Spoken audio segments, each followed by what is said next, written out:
ಜಿಲ್ಲೆಯಲ್ಲಿ ಮೈಕ್ರೋ ಫೈನಾನ್ಸ್ಗಳ ಕಾಟ. ತಿಂಗಳ ಕಂತು ಕಟ್ಟಿಲ್ಲ ಅಂತ ಮನೆಯಲ್ಲೇ ಸಿಬ್ಬಂದಿಗಳು ಠಿಕಾಣಿ ಹೂಡಿದ್ದಾರೆ. ಮನೆಗೆ ಬಂದು ಕೂತಿದ್ದಾರೆ ಫೈನಾನ್ಸ್ ಸಿಬ್ಬಂದಿ. ಈಗ ಒಂದೊಂದು ಕಡೆ ಆಗ್ತಾ ಇರೋದು ಕಾಣಿಸ್ತಿಲ್ಲ ಅಂತ ಅನ್ಸುತ್ತೆ. ನಾವು ಹೆಂಗಾದ್ರೂ ಮಾಡಿ ನಮ್ಮ ಹಣ ವಾಪಸ್ ಪಡ್ಕೋಬೇಕು, ವಸೂಲಿ ಮಾಡಬೇಕು, ಮುಂದೆ ಏನಾದರೂ ಆಗಲಿ ಅನ್ನುವ ಮನಸ್ಥಿತಿ ಫೈನಾನ್ಸ್ ಕಂಪನಿಗಳಲ್ಲಿ ಇದೆಯಾ ಅಂತ ಅನಿಸ್ತಾ ಇದೆ. ಕಾರಣ ಈಗ ಒಂದು ನಿನ್ನೆ ಮಂಡ್ಯದಲ್ಲಿ ನೋಡಿದ್ವಲ್ಲ, ನಿಮಗೆ ನಾವು ಎಕ್ಸ್ಟ್ರಾ ಲೋನ್ ಕೊಡ್ತೀವಿ ಅಂತ ಹೇಳಿ ಒಂದ್ಸಲ ಹಣ ಕಟ್ಟಿಸ್ಕೊಂಡಿದ್ದಾರೆ, ಆ ನಂತರ ಉಲ್ಟಾ ಹೊಡೆದಿದ್ದಾರೆ. ಸೊ ಈಗ ಸಾಲ ಹೆಂಗೋ ಕೊಟ್ಟಿದ್ದೀವಿ, ಅದನ್ನು ಒಂದ್ಸಲ ಬಚಾವಾಗಬೇಕು, ನಾವು ವಾಪಸ್ ಪಡ್ಕೊಳ್ಬೇಕು ಅಂತ ಹೇಳಿ ನಾನಾ ಪ್ರಯತ್ನಗಳನ್ನ ಮಾಡ್ತಾ ಇದ್ದಾರೆ.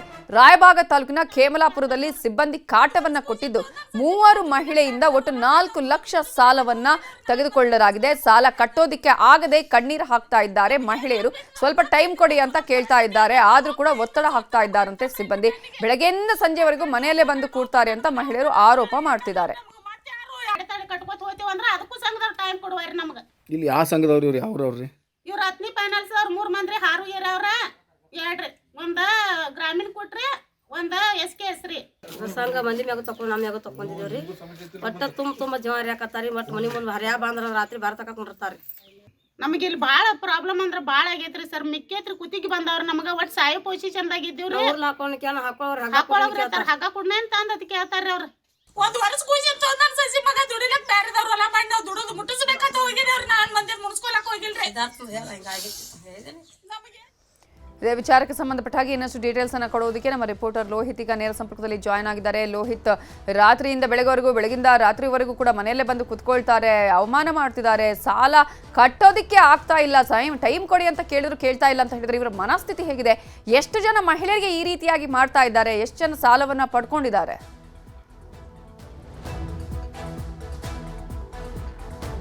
ಖಂಡಿತವಾಗ್ಲೂ ದವಿತಾ, ಏನಂತಂದ್ರೆ ಈಗ ಬೆಳಗಾವಿಯಲ್ಲಿ ಸಾಕಷ್ಟು ಇವತ್ತು ಹಳ್ಳಿಗಳಲ್ಲೂ ಕೂಡ ಏನಂತಂದ್ರೆ ಮೈಕ್ರೋ ಫೈನಾನ್ಸ್ ಕಿರುಕುಳ ಅತಿ ಹೆಚ್ಚಾಗಿರ್ತಕ್ಕಂಥದ್ದು. ಉದಾಹರಣೆಗೆ ಇವತ್ತು ನಾವು ಕೆಮ್ಲಾಪುರದ ಏನು ಇವತ್ತು ಒಂದು ಸ್ಟೋರಿಯನ್ನು ತೋರಿಸ್ತಾ ಇದೀವಿ.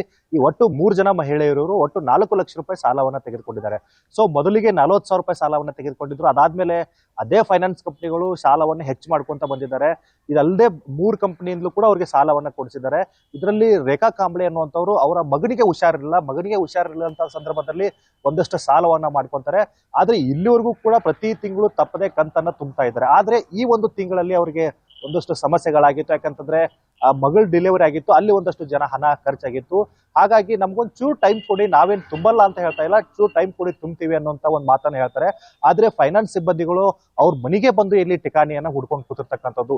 ನೀವು ಎಲ್ಲಾದ್ರೂ ಹೋಗಿ ಏನಾದ್ರೂ ಮಾಡ್ಕೊಳ್ಳಿ, ಒಟ್ಟಲ್ಲಿ ನಮಗೆ ಈ ತಿಂಗಳು 10ನೇ ತಾರೀಕು ಒಳಗಡೆ ನೀವು ಕಂತನ್ನ ತುಂಬಲೇಬೇಕು ಅನ್ನುವಂತ ಪಟ್ಟನ್ನ ಹಿಡ್ಕೊಂಡು ಆ ಮನೆಗೆ ಬಂದು ಒಂದ್ ರೀತಿ ಮಾನಸಿಕವಾಗಿ ಕಿರುಕುಳವನ್ನ ಕೊಡ್ತಾ ಇದ್ದಾರೆ ಅನ್ನುವಂಥ ಆರೋಪವನ್ನ ಅಲ್ಲಿ ಮಾಡ್ತಾ ಇದ್ದಾರೆ. ಪ್ರಮುಖವಾಗಿ ಇವತ್ತು ನಾವು ನೋಡೋದಾದ್ರೆ ನಾವು ದೃಶ್ಯಗಳು ಸಹ ತೋರಿಸ್ತಾ ಇದೀವಿ. ಯಾವ ರೀತಿ ಇವತ್ತು ಫೈನಾನ್ಸ್ ಸಿಬ್ಬಂದಿ ಬೆಳಗ್ಗೆ 7 ಗಂಟೆ ಆಗ್ತಿದ್ದಂಗೆನೆ ಮನೆ ಮುಂದ್ಗಡೆ ಬಂದು ಕೂತ್ಕೊಂಡ್ಬಿಟ್ರೆ ರಾತ್ರಿ 10 ಗಂಟೆ 12 ಗಂಟೆವರೆಗೂ ಕೂಡ ಅಲ್ಲಿಂದ ಕದ್ಲಲ್ಲ. ಅವ್ರು ಹೇಳುವಂಥದ್ದು ಒಂದೇ, ನೀವು ನಮ್ಗೆ ಹಣ ಕೊಟ್ರೆ ನಾವು ಇಲ್ಲಿಂದ ಎದ್ದು ಹೋಗ್ತೀವಿ, ಇಲ್ಲಾಂದ್ರೆ ನಾವು ಇಲ್ಲೇ ಕೂತ್ಕೋತೀವಿ ಅನ್ನೋ ಮಟ್ಟಿಗೆ ಇವತ್ತು ಮಾತಾಡ್ತಾ ಇದ್ದಾರೆ. ಗ್ರಾಮದಲ್ಲಿ ಇವತ್ತು ನಮ್ಮ ಮರ್ಯಾದೆ ಹೋಗ್ತಾ ಇದೆ. ನಾವು ದುಡ್ಕೊಂಡು ತಿನ್ನುವಂತ ಜನ ಈ ಸಾಲವನ್ನ ಮಾಡ್ಕೊಂಡು ಸಾಲಗಾರರು ಮನೆ ಮುಂದ್ಗಡೆ ಕೂತ್ಕೊಂಡ್ಬಿಟ್ರೆ ನಮ್ಮ ಪರಿಸ್ಥಿತಿ ಏನಾಗ್ಬಾರ್ದು ಅನ್ನೋಂಥ ಮಾತನ್ನ ಹೇಳಿ ಇವತ್ತು ಕಣ್ಣೀರನ್ನ ಸುರಿಸ್ತಾ ಇದ್ದಾರೆ ಅಂತ ಹೇಳ್ಬೋದು. ಸರಿ, ಇವತ್ತು ಬರೀ ಕೆಮ್ಲಾಪುರದ ಒಂದು ಗ್ರಾಮದ ಸ್ಟೋರಿ ಅಂತಲ್ಲ, ಬೆಳಗಾವಿ ಜಿಲ್ಲೆಯಲ್ಲಿ ಇಡೀ ರಾಜ್ಯಾದ್ಯಂತ ಬಹುತೇಕ ಹಳ್ಳಿಗಳಲ್ಲೂ ಕೂಡ ಇವತ್ತು ಮೈಕ್ರೋ ಫೈನಾನ್ಸ್ ಸಿಬ್ಬಂದಿ ಸಾಕಷ್ಟು ಕಿರುಕುಳನ್ನ ಕೊಡ್ತಾ ಇದ್ದಾರೆ. ಇವತ್ತು ನಾವು ಉದಾಹರಣೆಗೆ ನೋಡ್ಬೋದಾಗತ್ತೆ, ಇದೇ ಒಂದು ಕೆಮ್ಲಾಪುರದ ಕಾಂಬ್ಳೆ ಅನ್ನುವಂಥ ಮಹಿಳೆ, ರೇಖಾ ಕಾಂಬ್ಳೆ ಅನ್ನುವಂಥ ಮಹಿಳೆ, ಇವ್ರು 3 ಜನ ಏನಿದ್ದಾರೆ, ಒಟ್ಟು 5 ಫೈನಾನ್ಸ್ ಕಂಪನಿಗಳು ಇವರಿಗೆ ಆ ಸಾಲವನ್ನು ಕೊಟ್ಟಿರ್ತಕ್ಕಂಥದ್ದು. ಸಿಬಿಲ್ ಚೆಕ್ ಮಾಡಲ್ಲ, ಏನು ಚೆಕ್ ಮಾಡಲ್ಲ, ನೇರವಾಗಿ ಸಾಲವನ್ನ ಕೊಡ್ತಾರೆ. ಕುತ್ತಿಗೆ ಮೇಲೆ ಕುತ್ಕೊಂಡು ಇವತ್ತು ಸಾಲ ವಸೂಲಿಗೆ ಬೆನ್ನ ಹಚ್ತಾ ಇದ್ದಾರೆ ಅಂತಾನೆ ಹೇಳ್ಬೋದು. Navita, thank you Lohith ಡೀಟೇಲ್ಸ್ಗೆ.